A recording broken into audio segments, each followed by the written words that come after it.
علی الجماعه د خدای امداد د جماعت سره نو د جماعت نه به ډیټیچ کیږي نه.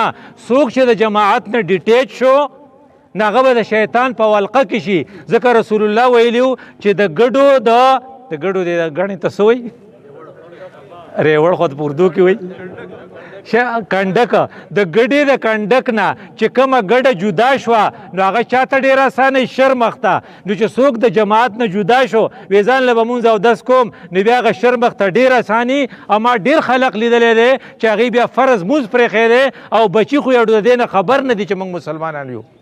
کم کسان چې ډیټیچ شوي دي نو موږ به جماعت کے ساتھ جڑے رہتے ہیں. او بیا و چې کله امیر شو نو ولا امارته الا بالطاعه بیا به ته اطاعت کې خبره به منې. د امیر خبره منل دومره ضروری دي لکه څنګه چې د پیغمبر خبره منل ضروری دي ځکه جماعت نه بغیر نه کیږي. نو موږ به دا کار چونکې یوازې د کېدو نه دی دا کم نظام عدل قائمول نو دا به په جماعت سره کیږي او جماعت د الله امداد د جماعت سره. نو موږ به د جماعت ډیسپلن منو. چې کله تر جماعت ډیسپلن منې نو دا یو ګران کار دی. نو د ګران کار دپاره یو څو پوینټونه دي هر توام هغه به فالو کوو ټول. په هغې کې دا دي چې کوم کسان د جماعت کار کول غواړي نو نمبر 1 به دی چې هغوی به اخلاص پی په هغې کې.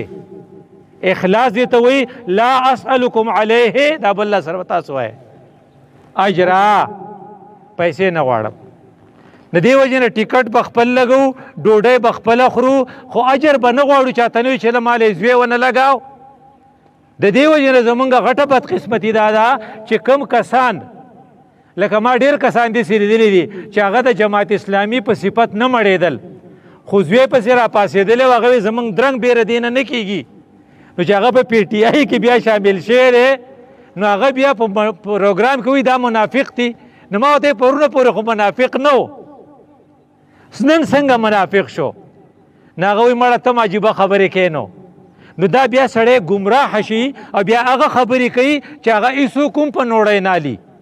دا ولې دی اوس شرمخ ته اسان دی ځکه دی ډیټیچ شوی دی. نو څنګه چې شرمخ ته ګډه خوړل اساني داسې د نه د ایمان نه محرومه کېدل اساني. او دا دی ځکه کوه دا کار ده وکړو چې په دې کې اخلاص نه و.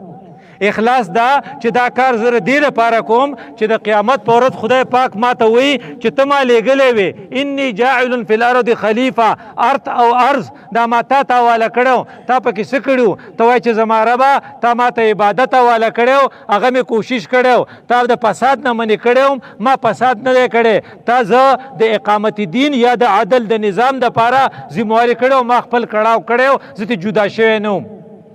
نو نمبرنۍ خبره دا وه چې په تا کې به اخلاص وي او دویمه خبره دا ده چې په تا کې به د هغې سره حکمت وي. دې وجې نه ته به د حکمت په انداز باندې دا کار چلی او څه به زه هم څه به تاسو وایې ادعو الی سبیل ربک بالحکمت. نو حکمت دا دی چې یاره نن د حل بردارۍ پروګرام دی ته راشه نو هغه چې راشي نو بیا به ورته ته د قرآن او د حدیث خبرې وکړې. نو بله ورځ به ته وایې چې استقبال رمضان دی نو بله به ورته وایي چې حاجیانو له ډوډۍ ده نو بله به ورته وایي چې هفتوار اجتماع ده. دا د حکمت انداز دی چې ستا ملګري پرې راجمع شي په هغې باندې یو ځای شي او ته ورته پیغام ورسې. خو که ته یو سړي ته وایي چې دا غټ سټ دې نیولی دی او په تا کې څه چلې چې ته اجتماع له رانلې دا بې حکمته خبره ده. نو ته به حکمت امام شافعي وایي چې کم یو سړی ته ته ګیله کې او هغه ته تا ځان له خبره وکړه دا نصیحت دی چې د خلقو په مخ کې دې وشرماو دا فضیحت دی. نو ملګري به د خلقو په مخ کې نه شرمو دا حکمت دی. نمبر 1 ما تاسو ته اخلاص وي دویم نمبر ما تاسو ته حکمت وي او دریم نمبر به تاسو ته محبت. دومره مینه به سړي سره کې خدای دې وبخښي لکه څنګه چې فضل رازق زموږ سره کړې وه.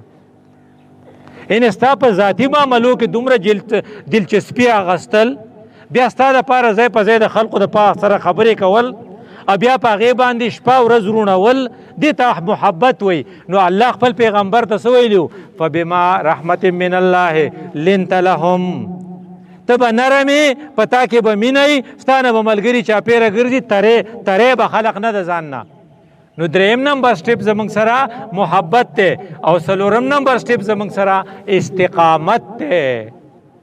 استقامت دی ته وایي چې باران دی نو نن نه ځو، او بجلی نشته نو نن نه کوو، او مړه زما په سر درد دی نو نن نه کوو، دا به نه کوې. هغه څه وایي؟ وایي چې کما صبر واصبر کما صبر اولي العزم من الرسل. اولي العزم پیغمبرانو چې کم صبر کړی و داسې به صبر کې. نو خدای دې را نه ولي، خو په موږ را روانه ده چې په فلسطینیانو کومه سخته ده، څنګه چې موږ مشرف کم کار کړی اوس یې دغه کوي سلمان کوي، داسې چې نن په فلسطین کې کومه ده دا به سبا په پاکستان کې الله دې خیر وکړي. موږ دپاره وارننګ دی چې ستاسو پسې نمبر دی. او د دې وجې نه وایي د اسرائیل منصوبه دا ده چې مدینه، مکه، ایران او بیا ورپسې پاکستان. نو چې دې ته اولو العزم من الرسل هغې چې کوم عزم مظاهره کوي نو خدای دې په موږ را نه ولي، خو که داسې راشي نو په هغې کې هم د عزم مظاهره کوي. نو یو پکې دی استقامت چې هر څومره تکلیفي هغه ټول به برداشت کوو.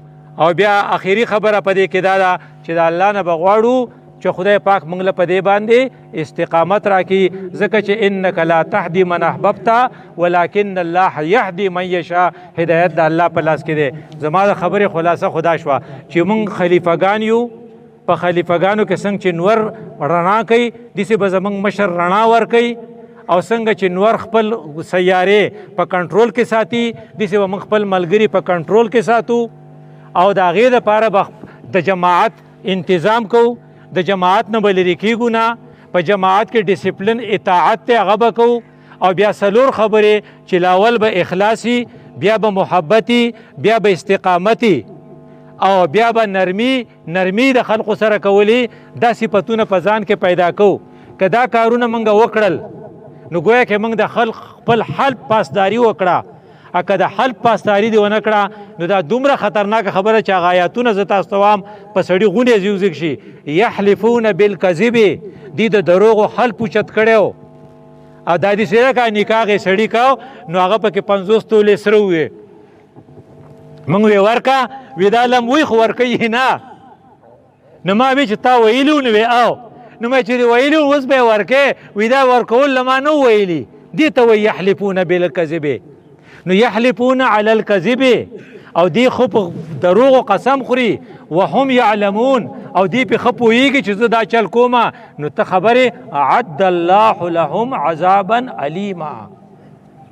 ډېر خطرناک دی. ګورئ الله دې موږ ټول د حلف د پاسدارۍ توفیق راکړي.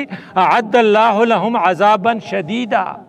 اور پسې څه وایي الله دومره خفه دی، انهم ساء ما كانوا يعملون. ډیر خراب کار دی خلقو کو. نو په دې نه بله بڑه خبره شته. نو موږ به انشاءالله اوس حل پوچتو، خدا په رښتیا سره اوچتو. خدای دې موږ د خپل عذاب نه وساتي. او بیا په دې آیات کې ورپسې وایي لن تغني عنهم اموالهم ولا اولادهم. دا کم بچی چې تا ته وایي چې د درنګ دپاره اخوا شه، ما ته نوکري میلاویږي دې دپاره اخوا شه، ما له ټرانسفر کوي دې دپاره اخوا شه، دا به ستا په کار را نشي. دا بچی به ستا په کار را نشي. لن تغني عنهم اموالهم ولا اولادهم اولئک اصحاب النار هم فیها خالدون. خدای وایي زه پرېږدم نه، هلته به همیشه. بیا په اخر کې وایي اولئک حزب الشیطان. دا د شیطان ملګري دي. الله دې موږ د شیطان د ملګرتیا نه وساتي، او خدای دې موږ له د حلف د پاسدارۍ توفیق راکړي. اقول قولي هذا استغفر الله لي ولكم ولسائر المسلمين.